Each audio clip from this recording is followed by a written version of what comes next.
दिल्ली के मुख्यमंत्री अरविंद केजरीवाल के रायपुर दौरा के दौरान उकर पार्टी डालने कहना हवे कि अगर आम आदमी पार्टी के सरकार बनी तो संविदा कर्मचारी और ठेका कर्मचारी मल्ला स्थायी नौकरी दे जही। छत्तीसगढ़ में भैया विधानसभा चुनाव पर आम आदमी पार्टी तीसर शक्ति बने के पूरा प्रयास करे थे। एक बार दिल्ली के मुख्यमंत्री अरविंद केजरीवाल और पंजाब के मुख्यमंत्री भगवंत मान के सभा हुई से रायपुर में इस सभा में अरविंद केजरीवाल कहिन की प्रदेश में यदि आम आदमी पार्टी की सरकार बनथे तो हर बेरोजगार ला रोजगार दी जाही। उन्हें दिल्ली और पंजाब जैसन छत्तीसगढ़ में घलो हर महीने लोगन मन ला 300 यूनिट तक के बिजली मुफ्त में दी जाही और 24 घंटा बिजली के सप्लाई भी रखे जाही। पुराना घरेलू के जितना भी बकाया बिजली बिल है ओला माफ कर दी जाही।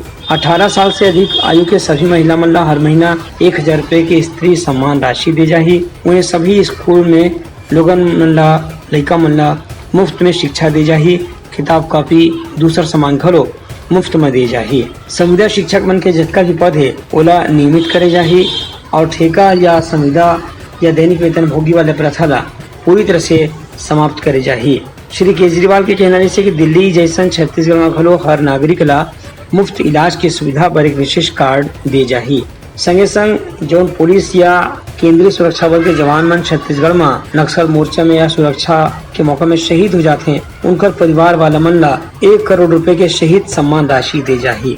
श्री केजरीवाल के कहना है कि एक घोषणा पत्र के हिसाब से यदि आम आदमी पार्टियां चुनाव लड़ते तो यह चुनाव में उन्हें अच्छा सफलता मिले के उम्मीद है। ब्यूरो रिपोर्ट उतलंघा न्यूज।